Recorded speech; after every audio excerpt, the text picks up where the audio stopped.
बोलो शंकर भगवान की जय, माता पार्वती की जय, शिव परिवार की जय। हरितालिका व्रत कथा पूजा विधि विधान। भाद्रपद की शुक्ल तृतीया को हस्त नक्षत्र में इस पर्व पर गौरी शंकर का पूजन किया जाता है। शास्त्रों के अनुसार इस व्रत को सभी प्रकार की स्त्रियां कर सकती हैं। स्त्रियां संकल्प करके समस्त पूजन सामग्री एकत्रित करें, पूरे दिन निराहार रहती हैं। सायंकाल स्नान करके शुद्ध वस्त्र धारण करके पार्वती और शिव की प्रतिमा बनाकर पूजन करना चाहिए। सुहाग की डिबिया में सुहाग की सभी वस्तुएं रखकर पार्वती जी को चढ़ाना चाहिए। पूजन का प्रमुख उद्देश्य ही यह है। शिव जी को धोती और अंगोछा चढ़ा सकते हैं। यह समस्त सुहाग सामग्री ब्राह्मणी को या किसी पंडितानी को दान दे दें। फिर कई प्रकार के व्यंजन बनाकर माता पार्वती शिव जी के समक्ष रखकर उन्हें भोग लगाएं और कथा सुने। कथा के पश्चात भगवान को प्रणाम करें और इस व्रत को करने से सौभाग्य फल की प्राप्ति होती है। तो बोले शंकर भगवान की जय, माता पार्वती की जय। श्री हरितालिका व्रत कथा प्रारंभ। श्री परम पावन भूमि कैलाश पर्वत पर विशाल वट वृक्ष के नीचे भगवान शिव पार्वती सभी गणों के सहित कैलाश पर विराजमान थे। बलवान वीरभद्र, भृंगी, श्रृंगी, नंदी आदि अपने अपने पैरों पर सदा शिव के दरबार की शोभा बढ़ा रहे थे। गंधर्वगण, किन्नर, ऋषि हर भगवान की विविध अनुष्टुप छंदों से स्तुति गान, स्वर अलापों से वाद्यों में संलग्न थे। उसी सुअवसर पर महारानी पार्वती ने भगवान शिव से दोनों हाथ जोड़कर प्रश्न किया कि हे महेश्वर, मेरे बड़े भाग्य हैं जो मैंने आप सरीखे पति को पाया है। क्या मैं जान सकती हूँ कि मैंने कौन सा ऐसा पुण्य किया है जिसके फल के स्वरूप आप मुझे पति के रूप में प्राप्त हुए हैं और मैं आपकी दासी बनी हूँ। महारानी पार्वती जी की ऐसी प्रार्थना सुनने पर शिव जी बोले, हे प्रिय, तुमने अति उत्तम पुण्य का संग्रह किया था जिससे मुझे प्राप्त किया है। वह अति गुप्त व्रत है, पर तुम पर प्रकट करता हूँ। यह व्रत भाद्रपद मास की शुक्ल पक्ष की तीज को किया जाता है, जिसे हरितालिका नाम से जाना जाता है।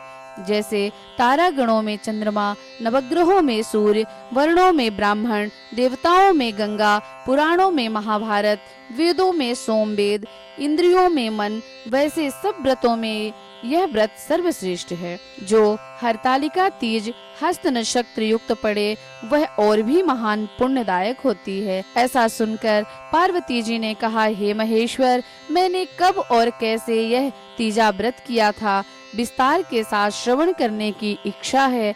इतना सुनकर भगवान शंकर बोले, हे भाग्यवान उमा, भारतवर्ष के उत्तर में हिमालय श्रेष्ठ पर्वत है। उसके राजा का नाम हिमांचल है। वहाँ तुम भाग्यवती रानी मैना से पैदा हुई थी। तुमने बाल्यकाल से ही मेरी आराधना करना प्रारंभ कर दिया था। कुछ उम्र बढ़ने पर तुमने हिमालय की दुर्गम गुफाओं में जाकर सहेली के साथ मुझे पाने हेतु तप प्रारंभ किया। तुमने ग्रीष्म ऋतु में बाहर चट्टानों पर आसन लगाकर तप किया। वर्षा ऋतु में बाहर पानी में तप किया। हिम ऋतु में पानी में खड़े होकर मेरे ध्यान में संलग्न रही। इस प्रकार 6 ऋतुओं में तपस्या करने पर भी जब मेरे दर्शन ना मिले, तब तुमने ऊर्ध्वमुख होकर केवल वायु सेवन किया। फिर वृक्षों के सूखे पत्ते खाकर इस शरीर को क्षीण किया। ऐसी तपस्या में लीन देखकर महाराज हिमांचल को अति चिंता हुई और तुम्हारे विवाह हेतु चिंता करने लगे। इसी सुअवसर पर देवर्षि नारद जी वहां उपस्थित हुए। राजा ने अति हर्ष के साथ नारद जी का आओ भगत किया, स्वागत किया और वहां उपस्थित होने का कारण जानने के इच्छुक हुए। नारद जी ने कहा, हे राजन, मुझे भगवान विष्णु ने भेजा है। मैं चाहता हूँ कि आपकी सुंदर कन्या के योग्य वर प्राप्त हो। इसीलिए बैकुंठ निवासी शेषशायी भगवान ने आपकी कन्या का वरण किया है। क्या आपको स्वीकार है? राजा हिमांचल ने कहा, हे महाराज, मेरा सौभाग्य है जो मेरी कन्या को विष्णु भगवान ने स्वीकार किया। मैं अवश्य ही उन्हें अपनी कन्या उमा का कन्यादान करूंगा। यह सुनिश्चित हो जाने पर नारद जी ने बैकुंठ पहुंचकर विष्णु भगवान से पार्वती जी के विवाह का पूर्ण होना सुनाया। इधर महाराज हिमांचल ने वन में पहुंचकर पार्वती जी को भगवान विष्णु के साथ विवाह होने का निश्चय सुनाया। ऐसा सुनते ही पार्वती जी को महान दुख हुआ। उस दुख से तुम विह्वल होकर अपनी सखी के पास पहुंचकर विलाप करने लगी। तुम्हारा विलाप देखकर सखी ने तुम्हारी इच्छा जानकर कहा, हे देवी, मैं तुम्हें ऐसी गुफा में तपस्या के लिए ले चलूंगी जहां महाराज हिमांचल तुम्हें ढूंढ भी ना सकेंगे। ऐसा कह सहेली उमा के साथ हिमालय की गहन गुफा में विलीन हो गई। तब महाराज हिमांचल घबराकर पार्वती जी को ढूंढते हुए विलाप करने लगे कि मैंने विष्णु जी को वचन दिया है, वह कैसे पूर्ण होगा। ऐसा कहकर वो मूर्छित हो गए।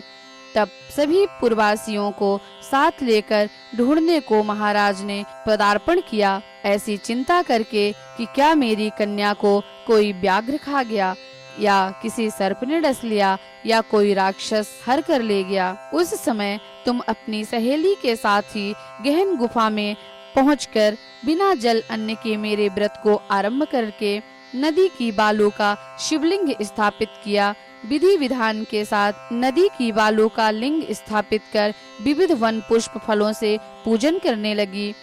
उसी दिन भाद्र मास की तृतीया शुक्ल पक्ष हस्त नक्षत्र युक्त प्राप्त थी। तुम्हारे द्वारा की गई मेरी पूजा के फल स्वरूप से मेरा सिंहासन हिल उठा, तो मैंने तुम्हें दर्शन दिया और मैंने कहा, हे देवी, मैं तुम्हारे व्रत और पूजन से अति प्रसन्न हूँ। तुम अपनी कामना का मुझसे वर्णन करो। इतना सुनकर तुमने लज्जित भाव से प्रार्थना की, आप अंतर्यामी हैं, मेरे मन के भाव आपसे छुपे नहीं हैं, आपको पति रूप में चाहती हूँ। इतना सुनकर मैं तुम्हें एवं वस्तु इच्छित पूर्ण वरदान देकर अंतर्ध्यान हो गया। इसके बाद तुम्हारे पिता हिमांचल मंत्रियों सहित ढूंढते ढूंढते नदी तट पर मारे शोक के मूर्छित होकर गिर पड़े। उसी समय तुम अपनी सहेली के साथ मेरी बालू की मूर्ति का विसर्जन करने हेतु नदी तट पर गई थी। उसी समय तुम्हारे नगर निवासी मंत्रीगण सहित हिमांचल तुम्हारे दर्शन कर अति प्रसन्नता को प्राप्त हुए और लिपट लिपट कर रोने लगे और बोले, हे बेटी उमा, तुम इस भयंकर वन में कैसी चली आई, जो अति भयानक है, जहाँ सिंह, व्याघ्र, जहरीले भयंकर सर्पों का निवास है, जहाँ मनुष्य के प्राण संकट में पड़ सकते हैं। इससे हे पुत्री, इस भयंकर वन को त्याग कर अपने घर को चलो। पिता के ऐसा कहने पर तुमने कहा, हे पिताजी, मेरा विवाह तुमने भगवान विष्णु के साथ स्वीकार कर लिया है, इसीलिए मैं अब इसी वन में रहकर अपने प्राण का विसर्जन करूंगी। ऐसा सुनकर महाराज हिमांचल अति दुखी हुए और बोले, हे प्यारी पुत्री, तुम शोक मत करो, मैं तुम्हारा विवाह कदापि भगवान विष्णु के साथ नहीं करूंगा और तुम्हारा अभीष्ट वर जो तुम्हें प्राप्त है, उन्हीं सदाशिव के साथ तुम्हारा विवाह करूंगा।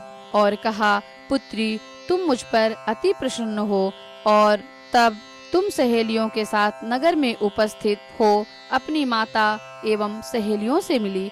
कुछ समय बाद शुभ मुहूर्त में तुम्हारा विवाह वेद विधि के साथ महाराज हिमांचल व महारानी मैना ने मेरे साथ पुण्य अर्जन किया। हे सौभाग्यशालिनी, जिस सहेली ने तुमको हरण करके हिमालय की गुफा में रख मेरा तीज व्रत किया, इसी से इस व्रत का नाम हरतालिका पड़ा और यह व्रत सब व्रतों का व्रतराज हुआ। इस पर माता पार्वती ने कहा, हे प्रभु, आपने मेरे मिलने की सुखद कथा सुनाकर मुझे प्रसन्न तो किया, पर इस व्रत को करने का विधान व फल मुझे नहीं सुनाया, इसीलिए कृपा करके मुझसे इसके करने की विधि व पृथक पृथक फल भी सुनाएं। इतना सुनकर भगवान शिव ने कहा, हे प्रिय, मैं इस व्रतराज का संविधान फल सुना रहा हूँ। यह व्रत सौभाग्यवती नारी व पति चाहने वाली कन्याओं को करना चाहिए। यह व्रत भाद्रपद के शुक्ल पक्ष की द्वितीया के शाम को आरंभ कर तीज का व्रत धारण करें। यह व्रत निराहार, बिना फल आहार और निर्जल रहकर करना चाहिए। भगवान शिव पार्वती की प्रतिमा सुवर्ण की स्थापित करके केले का स्तंभ, भगवान शिव पार्वती की प्रतिमा सुवर्ण की स्थापित करके केले, पुष्प आदि के खंबे स्थापित करके रेशमी वस्त्र के चंदोबा तान कर बंधनवार लगाकर शिव का बालू का लिंग स्थापित करके पूजन, वैदिक मंत्र स्तुति, गान, वाद्य, भेरी, शंख, मृदंग, झांझर आदि से रात्रि जागरण करना चाहिए। और भगवान शिव का पूजन करने के बाद फल, फूल, पकवान, लड्डू, मेवा, मिष्ठान व तरह तरह के भोग की सामग्री समर्पण कर व तरह तरह की भोग की सामग्री अर्पित कर फिर ब्राह्मण को द्रव्य, अन्न, वस्त्र, पात्र आदि का श्रद्धा युक्त होकर दान करना चाहिए। भगवान शिव को प्रति वस्तु को सिद्ध पंचाक्षरी मंत्र से ओम नमः शिवाय कहकर समर्पित करना चाहिए। प्रार्थना करते समय अपनी कामना, इच्छा को भगवान के समक्ष कहना चाहिए। फिर प्रार्थना के बाद पुष्पों को दोनों हाथों में लेकर पुष्पांजलि समर्पण करें। फिर चतुर्थी को शिवलिंग को किसी नदी या तालाब में विसर्जित करें। फिर 3 ब्राह्मणों को भोजन करा के दक्षिणा दें। इस प्रकार यह व्रत पूर्ण करने से नारी सौभाग्यवती होती है, पुत्र व पौत्रों से सुखी जीवन व्यतीत करती है। कन्याओं को व्रत करने से कुलीन, विद्वान, धनवान, वर प्राप्त होने का सौभाग्य प्राप्त होता है। हे देवी, जो सौभाग्यवती नारी इस व्रत को नहीं करती वह बार बार वैधव्य व पुत्र शोक को प्राप्त होती है।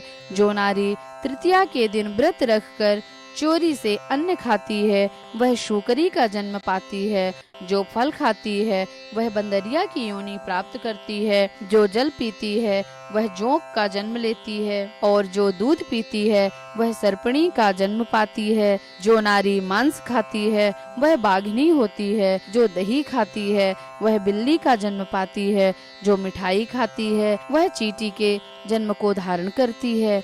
जो सब चीजें खाती है वह मक्खी का जन्म पाती है। जो इस दिन सोती है वह अजगरी की योनि को प्राप्त करती है। हे उमा, जो इस व्रत को श्रद्धा विधि के साथ धारण करती हैं वह मुझसा पति प्राप्त करती हैं व दूसरे जन्म में तुम्हारे समान स्वरूपवान होकर इस संसार में उत्तम सुख को प्राप्त होती हैं। इस व्रत के करने के बाद नारियां शिवलोकवासी होती हैं। बोलो शंकर भगवान की जय, माता पार्वती की जय, शिव परिवार की जय। श्री हरितालिका व्रत कथा संपूर्णम।